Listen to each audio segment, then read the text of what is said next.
Hello viewers, I Sushant Sahu, teacher in social studies. Welcome you all to class 9 history chapter number 4. We are continuing forest society and colonialism, and this is part 4. So let us start this portion.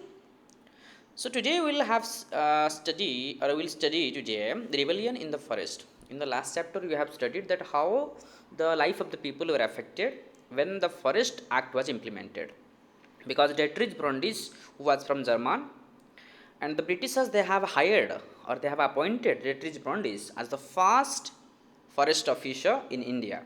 And according to the Forest Act, the people, they were restricted to go into the forest to get the forest product. They were not allowed to graze their domestic animals and so on. So today we will study that rebellion in the forest means how did the people of the locality, they were dissatisfied and they started to get their rights by revolting. Point number 1 बताता है, in many parts of India across the world, forest communities rebelled against the changes that were being imposed on them. उनके ऊपर जो भी सब restriction लगा हुआ था उसको बदलने के लिए, उसको चेंज करने के लिए सब वो रिबेल किए, वो आंदोलन शुरू किए. The leaders of the this movements against the British like, हमारे देश में जो अंग्रेज लोगों के विरोध ये सब फॉरेस्ट जो रेबेलियन हुआ था उसके जो लीडर थे, उनके जो ये रिबेलियन को मैनेज करते थे, जैसे कि Sidhu and Kanu in the Santal Parganas and Birsa Munda of Chotanagpur, Alluri Sitarama Raju from Andhra Pradesh. ये जो लोग हैं ये सब लीडर होते थे अलग अलग एरिया का, जो कि ये फॉरेस्ट रिबेलियन को आगे बढ़ाने के लिए मदद करते थे. पॉइंट नंबर 3 बताता है, will now discuss that in the detail that one such rebellion which took place in the kingdom of Bastar. Bastar एक ऐसा जगह है जो कि छत्तीसगढ़ का है. हम अभी हिस्सा देखेंगे कौन सा पार्ट में ये है. 1910 के आसपास ये इसका बात है, मतलब ये जो रिबेलियन हुआ बस्तर रिबेलियन या बस्तर जो एरिया था वो हम डिस्कशन करेंगे अभी. देखते हैं. The people of Bastar, this was the region which was located in the border of Odisha, Maharashtra, Andhra Pradesh, right. So these are the different areas which touched this particular area. So the people of Bastar, will discuss about how the people of Bastar, they reacted to the Forest Act which was implemented by the Britishers. So Bastar लोगों के बारे में थोड़ा जानकारी लेते हैं, बढ़ते हैं आगे. The people of Bastar, Bastar is located in the southern most part of Chhattisgarh, जैसे कि मैं बताया अभी. तो इसमें अभी हम बॉर्डर के बारे में बात की, आंध्र प्रदेश का बॉर्डर से जुड़ा हुआ है, उड़ीसा से और महाराष्ट्र से भी. A number of different communities in live in Bastar, मतलब बस्तर में बहुत सारे कम्युनिटी का, अलग अलग कम्युनिटी का लोग रहते थे, जैसे कि मरिया एंड मुरिया गौंड्स, धुरवाज, भत्रज, हलबाज, तो ये सब कैटेगरी का लोग बस्तर में रहते थे. They speak different languages but they share common customs and beliefs. वो लोग अलग अलग भाषा में बातें करते थे, लेकिन उनका जो कल्चर था, उनका जो बिलीव्स था, जो कस्टम था, वो समान था, इक्वल था, और दे शेयर करते थे एक दूसरे का. In addition to the earth they show respect to the spirit of the river, the forest, the mountain. मतलब ये रेस्पेक्ट करते थे जो कि देवी हैं, जो कि पूजा करते थे, उसके साथ साथ रिवर को पूजा करते थे, जंगल को पूजा करते थे, माउंटेन को पूजा करते थे, वो उनका कस्टम था. The local people look after all the neutral resources with in their boundary. मतलब उनको जो भी नेचुरल रिसोर्सेज, उनको भी जो भी सारे ज़रूरत होता था, उनको चाहे खाने का हो, चाहे उनका जो डेली लाइफ का इस्तेमाल करने का हो, सारे चीज़ उनका जो बाउंड्री था, उनका जो एरिया था, जो फॉरेस्ट था, उसमें से मिल जाता था. लेकिन वो ये होता था, अगर कोई उनका बाउंड्री से बाहर जाने के लिए कोशिश किए तो क्या होता था. If the people from the village went to take some wood from the forest another village, अगर कोई एक गांव का बाउंड्री से दूसरे गांव का बाउंड्री को क्रॉस करके गया, दे पे ए स्मॉल फी कॉल्ड देवसरी. उनको एक टाइप का फी देना पड़ता था, एक टाइप का कुछ पैसा में हो या कुछ फ्रूट्स में हो, ऐसा कुछ देना पड़ता था, जिसको कहते हैं देवसरी. इसको भी बोला जाता है दंड, इसको भी बोला जाता है मन. मतलब अगर आप दूसरे गांव का जंगल में जाएंगे कुछ लाने के लिए तो आपको ये देना पड़ता था. This was the system while going into another's villages forest, right. फिर देखते हैं ये कुछ हिस्सा, figure number 19, army camp in Bastar 1910 के आसपास। ये आर्मी कैंप एक है और एक फौजी भी खड़े हैं, देखो। ये जो फोटोग्राफ है, the an army camp was taken in Bastar in 1910। The army moved with tents, cooks and soldiers. Here is a sepoy guarding the camp against the rebels. ये जो जंगल में रिबेल होता था, जो मूवमेंट होता था, जो आंदोलन होता था, वो आंदोलन को बंद करने के लिए अंग्रेज लोग उसमें एक सिपाही, मतलब एक ग्रुप ऑफ सोल्जर्स वो भेजे थे, ताकि वो गाँव लोगों का जो इकट्ठा होकर मीटिंग करके जो अंग्रेज लोगों के विरोध में लड़ाई करने के लिए जो ये अरेंजमेंट करते थे, उसको कैसे बंद किया जा सके। फिर देखते हैं the fear of the people. लोगों का मन में फियर क्या था, उससे पहले जानकारी लेते हैं कि पीपल दुखी थे क्यों, ये पहले जानकारी थोड़ा लेते हैं। The people of Bastar are very worried. क्यों ओरिड थे? When the colonial government propose to reserve 2/3 of the forest 1905। 1905 में फॉरेस्ट एक्ट के अनुसार वो जो डिसाइड किए कि 2/3 मतलब 3 पार्ट से 2 पार्ट्स वाला जो फॉरेस्ट है वो रिजर्व कर लेंगे, उनके अंदर ले लेंगे।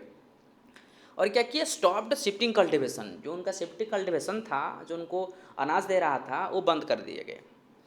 हंटिंग बंद कर दिया गया, stopped hunting. Stopped collection of forest produce. Forest से या जंगल से जो भी उनको प्रोड्यूस मिलता था, जो भी प्रोडक्ट मिलता था, वो कलेक्शन करना भी बंद कर दिया गया। People of other villages were displaced without any notice और कंपेंसेशन। और कोई भी कुछ कुछ गाँवों का ऐसे लोग हैं, उनको ज़बरदस्ती डिस्प्लेस कर दिया गया, मतलब हटाया गया विदाउट एनी नोटिस। कुछ उनको इन्फॉर्मेशन नहीं मिला, कुछ कंपेंसेशन मतलब गवर्नमेंट की तरफ से, सरकार की तरफ से कुछ भरपाई भी नहीं मिला। ऐसे विदाउट इन्फॉर्मेशन उनको भगा दिया। बताओ, अगर आपको कोई बताए कि आप जहाँ रहते हो बिना कुछ बताए आपको हटाया जाएगा तो कैसे फील होगा? तो उस समय में लोगों को ऐसा ही फील हो रहा था। देखते हैं फिर मीनिंग ऑफ फॉरेस्ट विलेजेस। ऐसा एक टर्म है, फॉरेस्ट विलेजेस का मतलब क्या होता है। Some villages were allowed to stay in the reserve forest. कुछ विलेजर्स को अलाउ करते थे अंग्रेज लोग कि नहीं, आप फॉरेस्ट के अंदर रहो, रिजर्व फॉरेस्ट के अंदर रहो। क्यों? जरूर उनका भी कुछ फ़ायदा हुआ होगा, ब्रिटिश लोगों का कुछ प्रॉफिट होगा ये लोगों को रखने से पीछे। ऑन द कंडीशन, एक कंडीशन ये था that they worked free for the forest department in cutting and transporting trees. मतलब वो जो लोग रहेंगे जंगल के अंदर, रिजर्व फॉरेस्ट के अंदर, ब्रिटिश लोगों के लिए पेड़ को काटेंगे, ट्रांसपोर्टिंग में हेल्प करेंगे और प्रोटेक्ट करेंगे फॉरेस्ट फायर से। मतलब जंगल में कभी कभी जो आग लग जाता था, वो आग को बुझाने के लिए एक ग्रुप ऑफ पीपल और कुछ मेंबर्स को रखे, छोटा सा गांव जैसा उनको रखे। Subsequently this came to be known as forest villages. तो ये जो ग्रुप ऑफ पीपल ब्रिटिश लोगों के द्वारा और उनके बोलने के वजह से रहे, उनको कहते हैं फॉरेस्ट विलेजेस। और उसके पीछे डेफिनेटली द ब्रिटिशर्स तो they are getting benefit out of it. So वो लोगों को ये जो काम है ब्रिटिश लोगों के लिए करना पड़ता था, उसके बदले में उनको थोड़ा अलाउ किया जाता था कि फॉरेस्ट का प्रोडक्ट आप ले सकते हो क्योंकि आप ब्रिटिश लोगों को मदद करते हो। फिर आगे देखते हैं steps taken by local people. Local people जो हैं, ये जो फॉरेस्ट एक्ट के विरोध क्या स्टेप्स लिए, हम एक एक करके डिसीजन करेंगे या डिस्कशन करेंगे। पीपल बिगान टू गैदर, वो सब इकट्ठा हुए। They discuss this issues in their villages councils. Village गाँव का जो काउंसिल होता है, जो मीटिंग होता है, वो डिस्कशन किए। बाजार में डिस्कशन किए, फेस्टिवल प्लेसेस में डिस्कशन किए। मतलब ये लोगों को इकट्ठा करने के लिए जो प्रोसेस था वो चालू होने लगा। 1910 mango box, lump of earth, chillies, arose began circulating between villages. ये कुछ मतलब लोगों को इकट्ठा करने का ये कुछ सिंबल था। मैंगो बॉक्स को, जो आम का, लंप ऑफ अर्थ कुछ मिट्टी को, चिल्लीज जो हम मिर्चा है कहते हैं हम, आरोज। तो ये सब क्या हुआ, लोगों को एक सिंबल रहा, उनका लोकल सिंबल रहा कि हमको अभी मतलब इकट्ठा होना है और अंग्रेज लोगों के विरुद्ध लड़ना है। These were actually messages inviting villagers to rebel against the British। तो ये सब मैसेज था कि हमको अभी इकट्ठा होने के लिए वक्त आ गया है, अभी हम सारे लोग इकट्ठा होकर अंग्रेज लोगों के विरोध में लड़ेंगे। Every village contributed something to the rebellion expenses. वो जो लोगों को इकट्ठा करना, मीटिंग बैठाना, कुछ तैयारी करना, कुछ प्लानिंग करना, जो भी पैसा खर्चा होता था या जो भी चीज़ खर्चा होता था, उनका भरपाई करने के लिए लोग कुछ कुछ उसमें अपना कंट्रीब्यूशन दिए। जो कि बाजार से आर लूटेड, कहीं के जगह में बाजार को लूट किया गया उन लोगों के द्वारा। The houses of officials and traders, वो भी लूट लिया गया। Schools and police station were burned, ये सारे ब्रिटिशर्स का जो बनाए थे वो लोग। स्कूल्स, पुलिस स्टेशन को जलाया गया और रॉब्ड किया गया, चोरी कर लिए सामान। अगेन डिस्ट्रीब्यूटेड, जो ग्रेन था, जो अनाज था, वो सब डिस्ट्रीब्यूट कर दिया गया। मतलब वो बांट दिए अपने बीच में। ऐसा रहा उनका शुरुआती रिवेलियन। फिर देखते हैं steps taken by the Britishers. ये तो गांव लोग किए, अभी ब्रिटिशर्स लोग क्या किए तो वो भी थोड़ा देख लेते हैं। The British send troops to suppress the rebellion. British लोग क्या किए, वो सोल्जर्स भेजे, सिपाही भेजे कि रिवेलियन को कैसे रिप्रेस किया जाए, कैसे बंद किया जाए। The adivasi leaders try to negotiate. कोई कोई आदिवासी लीडर जो हैं चाहे कि नहीं थोड़ा कंप्रोमाइज हो जाए, but the British surrounded their camps and fired upon them. लेकिन ब्रिटिशर्स ने क्या किया, उनका जो कैंप था आदिवासी लोगों का वो चारों ओर घेर लिए और उनको फायर करना शुरू कर दिए। After that they March through the villages flogging and punishing those who had taken part in the rebellion. फिर क्या हुआ बाद में, अंग्रेज लोग ये किए कि रिवेलियन में जो हिस्सा लिए थे, जो जो पार्टिसिपेट किए थे, जो ट्राइबल लोग, उनको पूरा चुन चुन के जाके उनको पनिशमेंट दिए। Most villages were deserted. बहुत सारे गांव खाली था धीरे धीरे। क्यों? क्योंकि people fled into the jungles. लोग जाके जंगल में छुप के रहे। कौन सा जंगल? वो वाला रिजर्व जंगल नहीं है, क्योंकि वो तो ब्रिटिश लोगों के द्वारा मतलब अक्वायर किया गया था। ये जाके जो विलेज फॉरेस्ट था उसमें, या जो हम कहेंगे ब्रिटिश लोगों के अंदर में जो एरिया नहीं था उसमें जाके छुप गए। इन ए मेजर विक्ट्री। लेकिन रिवेल्स को या जो आंदोलन को या मूवमेंट को कुछ विक्ट्री भी मिला, उनका भी कुछ विजय हुआ। कैसे? Work on reservation was temporarily suspended.